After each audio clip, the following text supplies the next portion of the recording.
Good morning, everybody. Welcome to Coffee and Politics. This is our April 15th edition. Let me get going. We've got a lot to cover this morning, but first of all, we're going to go over, like we usually do, our day's top stories or the week ahead's top stories. Over the weekend, as most people know, Iran attacked Israel in a retaliatory strike for Israel's strike a couple of weeks ago that killed a top Iranian commander. President Biden returned to Washington, D.C. from his Delaware trip early to meet with his national security team and to figure out what they were going to do to assist Israel and to aid Israel. More than 300 drones and missiles were launched into Israel over the weekend on Saturday. The U.S., Jordan, Britain, and France assisted in intercepting some of those drones and missiles. The Israeli War Cabinet is convening today to figure out what to do. Prime Minister Benjamin Netanyahu has vowed a retaliatory strike. The U.S. has said that they will not be involved in any reprisal attacks. 4 Israeli soldiers were injured. As of right now, no reported deaths. The other biggest top story of the day and of the week is the first ever criminal trial of a former president. Former President Donald Trump's first criminal trial goes underway today in New York, the hush money case. He is charged with 31 counts of falsifying business documents. Stormy Daniels and former Trump attorney Michael Cohen are expected to testify throughout the trial. Today's proceedings are just jury selection. They will begin jury selection today, which is expected to last 1 to 2 weeks. And then from there, the trial is expected to last 6 to 8 weeks. Unlike some of the other hearings that Trump has already had to attend and had going on, he will have to attend court every day in this trial, according to reports. As I said, jury selection will last 1 to 2 weeks. The entire trial expected to last 6 to 8. This is undoubtedly likely to interfere with the campaign. Trump has been limited on the campaign trail already because of some of these trials and hearings, and it's going to be even more limited now. He has said that he may do evening events to compensate for the lost time during the trial. He has in the past used some of these court cases as impromptu campaign events, talking to reporters and supporters before and after court. He, as I said, he may use some time in the evenings to do some campaign events. President Biden will be hitting the campaign trail more this week, heading to some swing states to campaign. The polls are beginning to tighten. We'll go right into that from the Trump trials. But President Biden is rebounding in the polls. There is no doubt about that, according to the latest data. The Real Clear Politics average of polling nationally has Trump up 0.2 of a percentage point, well within any margin of error, very close, very tightening. Trump just a couple of weeks ago had a 1 point lead, somewhere in between there. That has shrunk. Some polls that have come out have shown Biden ahead by 6 points in Pennsylvania. Some national polls have shown President Biden ahead or tied with former President Trump. Some polls have shown former President Trump up just 1 point. So these polls are really beginning to tighten, and that is what we'll go into next. Something I do want to bring up real quickly is there has been another stabbing in Sydney, Australia over the weekend. If you follow our Facebook page, Twitter, and TikToks, we reported that there was a stabbing on Saturday in Australia that left several people injured. There has been another this morning. We'll keep you up to date on that on Facebook and TikTok. So let's go forward. There are the top stories. Iran retaliates against Israel over the weekend. Former President Trump's hush money trial begins today. That's the other story. RFK Jr. has ruled out a libertarian run for president. If you follow us again on Facebook, you'll know that we've been reporting some on this. He had flirted with the idea of potentially running as a Libertarian for their nomination. The Libertarian Party does things a little differently. They nominate their presidential and vice presidential candidates separately. There had been talk that if Kennedy decided to run as for the Libertarian nomination, that Nicole Shanahan, his vice presidential running mate, may not necessarily be guaranteed a spot on the ticket if they ran as a Libertarian. For all intents and purposes, Kennedy wasn't even considered to get wasn't even could not even get the nomination possibly for the Libertarians. So it was all up in the air as to whether or not that would happen. It would have given him more access to ballots across the country. He has had struggles with some of these state ballots. Each state has a different requirement for what it takes to get on the ballot. Republicans and Democrats automatically get on the ballot in these states. Third party candidates have a lot more trouble. They have a lot more they have to do. Petition signatures, they have to pay to get on the ballot in some of these states, a fee. RFK Jr. over the weekend in Iowa held a convention there where he had to have at least 500 participants sign an affidavit saying that they were there, and it would have automatically given him ballot access. He got over 600 to attend and over 600 signatures, and has now added Iowa to his list of growing states that he is qualified for. Add that on top of Hawaii, Idaho, Utah, North Carolina, Nebraska, New Hampshire, and Idaho. I might have missed one in there. And now Iowa. But he is now on 8 states' ballots, and he has decided that he is going to rule out a run for the Libertarian nomination because he now thinks that in some of these other states that he has struggled to get on the ballot, that maybe he can try that same approach he did in Iowa and go from there. So RFK Jr. not running for the Libertarian nomination, that is out. So any other Libertarian candidate can now take maybe a little bit bigger sigh of relief that they have a better chance at their party's nomination. Now, let's go straight from that into the polls. And speaking of Kennedy and Trump and Biden, this is a poll from April 8th. This is an INI TIPP poll that was done on April 8th of 1,265 registered voters. I spoke of the polls tightening, and they are. Former President Trump, a couple of weeks ago, his lead was outside of the margin of error in some of these national and state polls. That has tightened in this poll, 38% for Trump, 38% for Biden, and 11% for now independent presidential candidate Robert F. Kennedy Jr. His poll numbers have been in the double digits for the last couple of weeks. He hasn't seen much of an increase in numbers from where he has been since he announced Nicole Shanahan as his vice presidential running mate. Some, including Kennedy, believed that it would give him a boost in the polls. He has polled anywhere between 9 and 15%, depending on which poll you look at nationally. In this particular poll, he is at 11% nationwide. Now, keep in mind that nationwide polls are not always the most reliable ones to look at because it is not the popular vote that gets you elected president.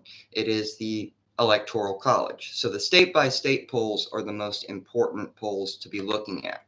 And as we go through the morning, we'll look at a lot of those. Now, in this particular poll, was the same poll, but without our RFK Jr. in it, same pollster. And Joe Biden extends his lead to 3 points from being tied with Donald Trump with RFK Jr. in the race. It has been suggested that RFK Jr. is siphoning votes off from President Biden in these polls, and that he will ultimately hurt President Biden in November. After looking at some more of the polling data that continues to come out week after week, it appears that that may not be the case completely. It looks like that RFK Jr. is starting to siphon some of those voters from Donald Trump. And I've been seeing that more and more on Facebook and Twitter, interacting with some of these RFK Jr. supporters. And a number of them are former Trump voters from 2016 and 2020 that are disenfranchised. They weren't going to vote for President Biden to begin with, didn't want to vote for Donald Trump, and likely would have stayed home in November, but they have Kennedy to get behind now. And what I'm alluding to is I don't think that all the talking heads in the mainstream media are accurate when they say that Kennedy is going to hurt Biden more than Trump. I think he may siphon an equal amount of votes from both of them. The polls are starting to suggest that in a way. What I'm seeing on Facebook through some of the Kennedy people, that they're former Trump voters. They're disenfranchised. They're upset. They don't want to vote for Donald Trump. They don't want to vote for Joe Biden. So they're voting Kennedy. Time will only tell, obviously, as we get further into the election and more polls come out, more data comes out. We'll see what happens going down further.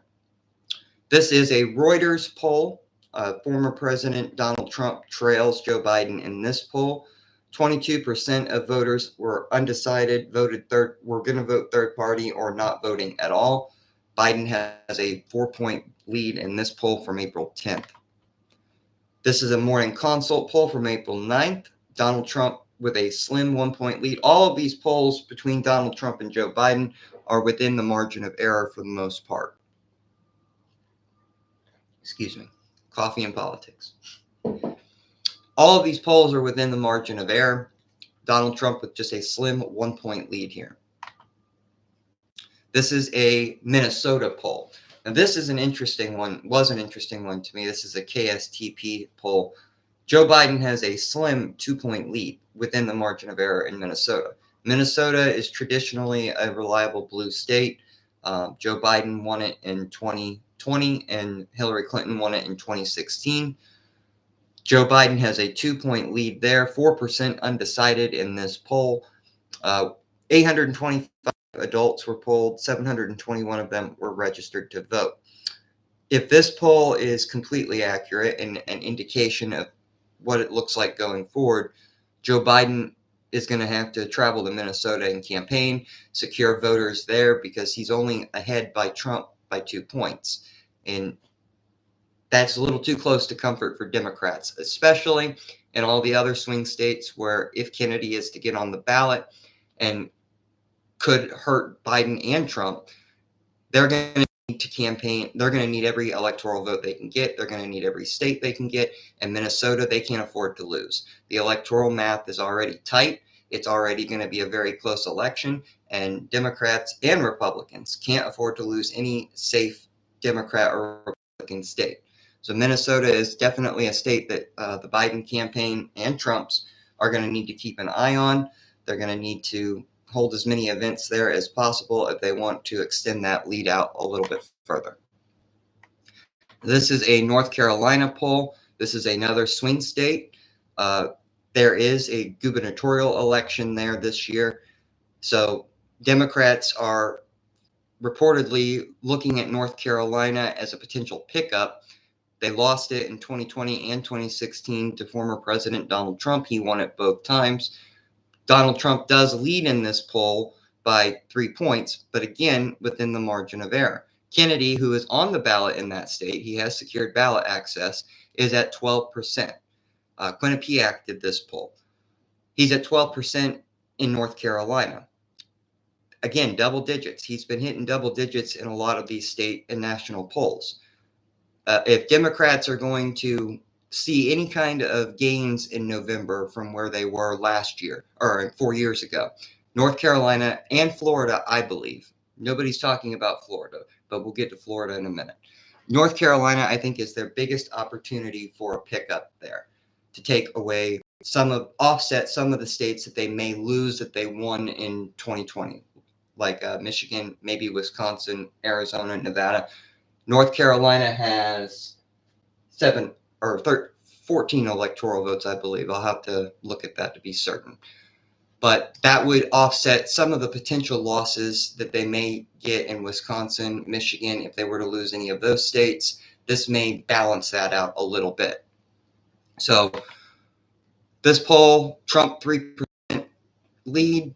Biden is going to need to work extra hard in North Carolina. He's going to pick that up. Like I said, a gubernatorial race there with the Lieutenant Governor Robinson running and Attorney General Josh Stein. Those polls are also equally as close. So North Carolina is definitely going to be a state to watch going forward. Another national poll, this is a PIAC poll.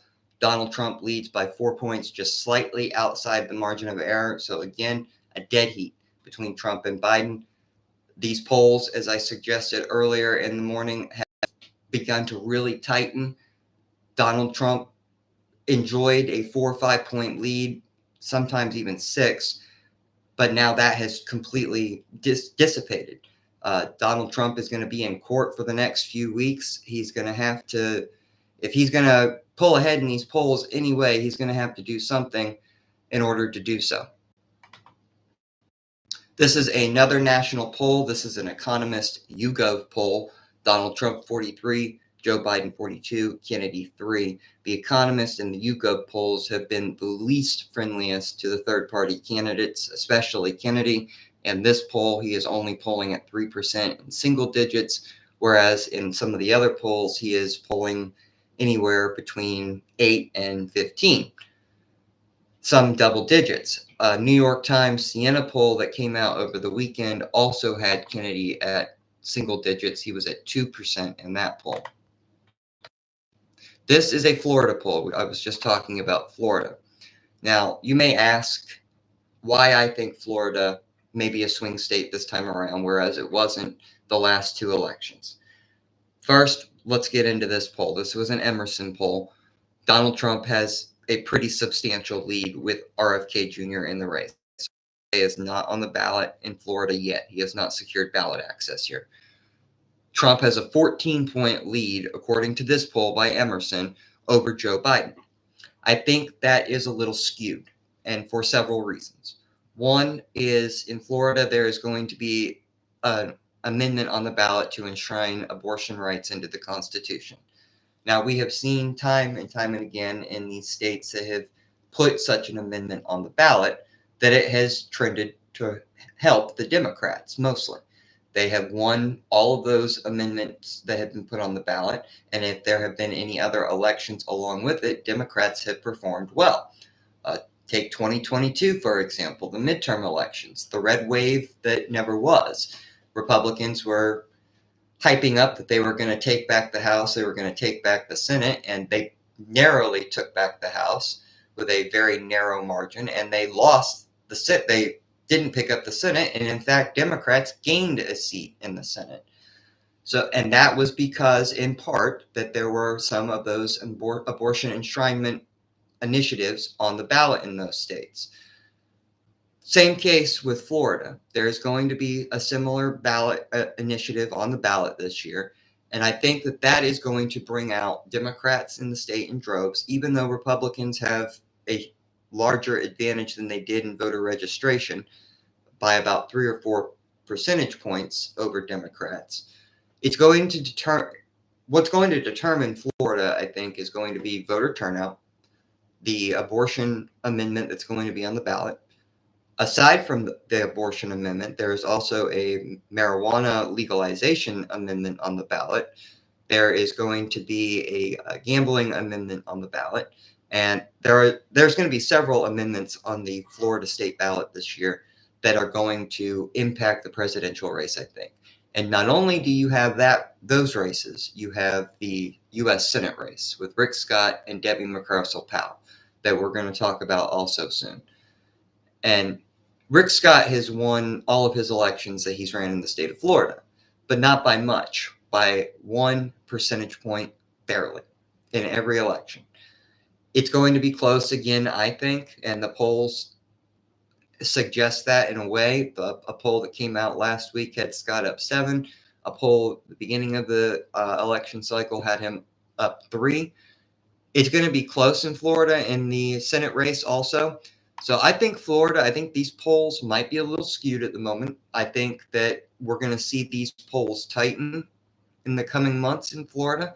And I really think that Florida, and depending on whether or not Robert F. Kennedy Jr. gets on the ballot here, I think that's going to make an impact. And it could impact Trump negatively in Florida if he siphons off just enough votes from Donald Trump to push Joe Biden over the edge. It's going to be very close in Florida, I think. Obviously, I don't have a crystal ball. I could be wrong. We all could be wrong. Everybody's predictions could be wrong. But Florida, I think, is going to be closer than they're saying right now. This is the poll, same company that issued the other one that I just showed you, but without RFK Jr. on the ballot and Donald Trump's lead, 51-38 there. Another North Carolina poll with just Trump and Biden in it, a High Point University poll from the 11th, gives Donald Trump a 3-point edge, again, within the margin of error, very close. These polls have tightened just from a couple of weeks ago. Trump had a 5-6 point lead in North Carolina poll a couple of weeks ago, and that has trimmed down to just a couple of points. And I've talked about this in other Coffee and Politics live feeds, that North Carolina is going to be another one that is very close. And with the gubernatorial race on the ballot this November, it's going to be a very close race in November. This is going to be one state the Democrats could pick up in the presidential election that they didn't the last two presidential election cycles. So North Carolina is going to be on everybody's radar. This is a ActiVote poll, a national poll from March 24th through April 10th that was conducted and released on the 11th. Donald Trump with just a 3-point lead, but look at the 15% for RFK Jr. That is closest to the highest that he has polled in any national poll to date released, 15%. And that is the threshold needed to debate in the presidential debates in the fall that is set by the Presidential Debate Commission. We will see going forward how many more of those polls that Kennedy polls at 15% in, what the criteria is that is set by the Presidential Debate Commissions in order to debate. We'll see if this poll is added into that. But right now, Kennedy polling at double digits in this ActiVote poll, Trump at 44, Biden at 41. This is a California poll. No surprise that Joe Biden is leading there, 54-31, a 24-point lead in California. California is a very blue state. There is no surprise there that Joe Biden is ahead and will win.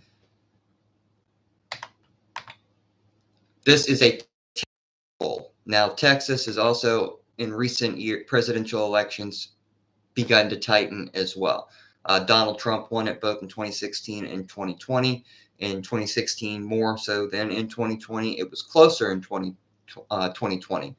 RFK Jr. in this poll polling at 8%. This is a signal poll. Texas, I think, is going to stay red. I don't see Texas going blue in this presidential election unless something catastrophic happens.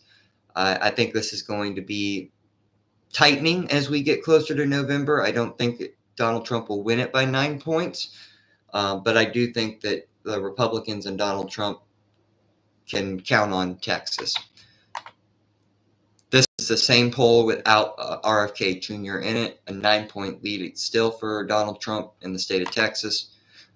Another national poll. This is the one that I was talking about earlier in the broadcast, the New York Times Siena poll.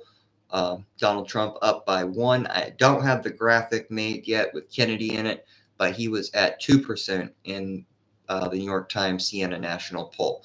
But again, another poll that shows a tightening race, Donald Trump up by just 1 point and within the margin of error. Okay, now let's move out of the presidential election for a bit and talk about some of the other races that are going to be on the ballot in November. In the next couple of weeks, West Virginia will head to the polls for their Republican primaries, and they will select their candidates for governor. They also have a gubernatorial race this year, along with Montana and North Carolina and some other states.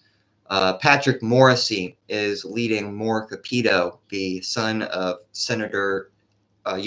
West Virginia U.S. Senator Shelley Moore Capito, Carol Miller, and Matt Warner. These polls a couple of weeks ago in West Virginia, Morrisey had a double-digit lead over Carol Miller and Moore Capito. Moore Capito and Carol Miller are within 1 point of each other, and Morrisey ahead by 7. Another poll that I'm going to show you in a minute has that a little closer. But right now, Morrisey is ahead. and Capito in second place. So this is a three-way race, it looks like, between Morrissey, Capito, and Miller. Warner is polling in last place at 14%. This was a WPA intelligence poll of 501 likely West Virginia voters. Now, this is a safely red state. Republicans are going to win it in the fall. There's no doubt about it. The question is, which Republican is going to be the next governor of the state of West Virginia? And right now, the polling suggests that Patrick Morrissey will. But it's a very close race, and anything can happen in the next couple of weeks before that primary. And that is that poll I was talking about that shows this even closer. Morrissey with just a 2-point lead over Capito. Miller goes down from 19 to 16, and Warner goes from 14 to 12.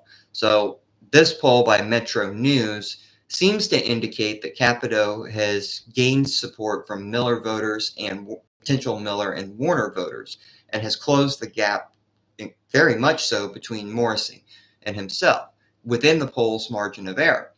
So this could be, this is still up in the air as to which Republican is going to be the next governor of West Virginia, whether it be Morrissey or Capito. So West Virginia voters that are going to be heading to the polls, keep this up for a minute, show you 31% for Morrissey, 29% for Capito. North Carolina, another North Carolina gubernatorial poll. This one has State Attorney General Josh Stein up by 8 points over Lieutenant Governor Mark Robinson. This is a Quinnipiac poll from April 10th. I was saying earlier in the broadcast that with North Carolina being as tight as it is in the presidential polls, the gubernatorial race is really going to matter in November. Whether or not Republican and Democratic voters vote straight down ticket for their party, or if they split and vote for Donald Trump for president, Josh Stein for governor, I think the gubernatorial race is going to have a huge impact on the presidential race. And another poll, this one was released by High Point University. Josh Stein ahead by just 3 points in this poll within the poll's margin of error. It's a tightening race in North Carolina also. I think that the last poll that I just showed you with 8 points is a little high for Josh Stein. I don't think he's really ahead by that much there. I think this is more indicative of what the race actually looks like. I think it is going to be a very close race. Right now, Democrats do hold the governor's mansion in North Carolina. Governor Roy Cooper. It's going to be close. It's going to be very close in North Carolina. Florida U.S. Senate poll, one that I was talking about just a little bit ago. Rick Scott with a 7-point lead over former U.S. Congresswoman Debbie Murkowski Powell. She was a congresswoman from Florida a few years ago. She has decided to run for U.S. Senate. She doesn't have a whole lot of competition in the Democratic primary, so it is likely to be her as the nominee to take on Rick Scott. Rick Scott doesn't have any competition in the Republican primary, so he is likely to easily win there in the Republican primary and face Powell in November. California, U.S. Adam Schiff, no surprise there that he's ahead of former MLB player Steve Garvey, 61% to 37%. This was a PPIC poll from April 11th. Schiff went with a strategy in the primary to knock out his 2 Democratic opponents. Katie Porter, she was the closest other Democrat that was polling to Adam Schiff that looked like it was between her and Garvey to advance in the runoff to November. Schiff knocked her out of the race by propping up Steve Garvey, by promoting him and paying for advertisements, and it worked. And knocked Porter out of the race. Garvey is in, and now it looks like the Congressman Schiff is going to be Senator Adam Schiff come November. Texas U.S. Senate poll, Ted Cruz at 45%, Colin Allred at 36%. This is a race that Democrats would love to pick up to offset some of the losses they're going to take in West Virginia, potentially Montana, potentially Maryland, where former Governor Larry Hogan is running. This is a state the Democrats have targeted. Colin Allred is a congressman in Texas. He trails Ted Cruz right now by 9 points. Other polls that have been released have had it a closer race, but this one has it 9 points for Ted Cruz. Ted Cruz is a big target, has been a big target for Democrats in all of his elections that he's ran in the state of Texas. He beat out Beto O'Rourke 6 years ago. It was a closer race than what Republicans would have liked it to be. I think that this year, I do think Ted Cruz will likely hold his seat, but I think it is going to be a race, a tight race between Allred and Cruz all the way up to November. Cruz is going to have to work extremely hard to hold on to his Senate seat. I think Democrats are really going to come out in the state of Texas this year, but I think that it will stay red. Now, switching gears from the polls for a little bit, we'll go into the presidential election in November to the electoral map. Now, looking at this map right now, Donald Trump would have 268 electoral votes to Joe Biden's 226. The states shaded in red are obviously states that Trump is leading in, and the states shaded in blue are obviously the states that President Biden is leading in. Now, the tan shaded states are swing states. Those are states where the polling is still too close right now. Wisconsin, Michigan, and Pennsylvania. All of those states, the polling has Donald Trump leading, or Joe Biden and him tied, or Joe Biden in Pennsylvania. For example, he is up 0.2 of a percentage point in Pennsylvania. So Pennsylvania is extremely close. So those three states shaded in tan, there is not enough polling data to suggest which candidate is leading outside the margin of error. So Florida, I have shaded in a lean red category. So have I in North Carolina, Georgia, Arizona, and Nevada, because the polling hatch suggests that Donald Trump is outside the polling margin of error. And Joe Biden is tightening these polls, but not enough to officially for me to make them swing states yet. I think that going forward, that these are going to flip back into the tan category, to the swing state category, especially I think Arizona. Arizona is going to have one of those amendments that I was talking about, similar to Florida, to enshrine abortion rights into the Constitution. Arizona's Supreme Court, or Arizona last week, reverted back to an 1800s law that virtually bans all abortions to be performed in the state. That's really going to hurt Republicans, I think, so much so that Donald Trump and Kari Lake, the U.S. Senate candidate in that race, in that state, have called for Republican state legislatures to act to reverse that law back to and give it back to the states. Arizona is going to be very close for that reason, because of the abortion amendment and because of several other factors. And the U.S. Senate race there right now. Kari Lake is polling very close to the Democrat in the race. So Arizona is going to be close. I think that's going to tighten. I think Nevada is also going to tighten. North Carolina, we've talked about tightening. And Florida, I sincerely believe it will as well. Now, this is the U.S. Senate update for the week.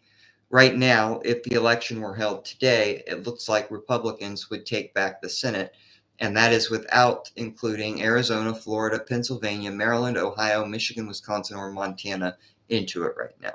Montana has a Democratic senator that is up for re-election. So does Wisconsin, Michigan, Ohio, Pennsylvania, and the Arizona Senate seat is open. The Florida Senate seat is controlled by Republicans right now. So as of right now, Republicans would take back the Senate without even having to touch any of the other tan shaded states on this map right now. Nevada is leaning towards the Republicans, according to the polling that is being suggested. So right now, Republicans would be projected to take back the Senate. If Democrats are going to have any kind of pickups here, it would be Florida and maybe Texas, but I think it's going to be, it'll go back to Ted Cruz. Ted Cruz will get reelected. Maryland is one that Republicans are really, or Democrats are concerned with, because it's a traditionally Democratic state, but with former Maryland Governor Larry Hogan on the ballot for U.S. Senate this year. He was a popular Republican governor. Polling suggests that it's very close between him and a generic Democrat. They have not had their primary yet to select which Democrat will be running in that race. But Maryland could be another pickup for Republicans. John Tester in Montana, he is very vulnerable. So that right now it looks like the Senate map trends towards Republicans, and the Republicans will take back the Senate in November. The question is, how many seats will they gain come November?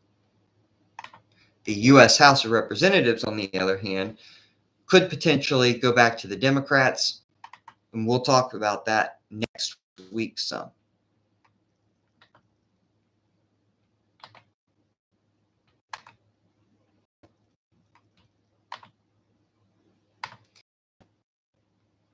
Now that we have gone over all of that, I want to give you guys a quick update as to what we'll be doing going forward into next week.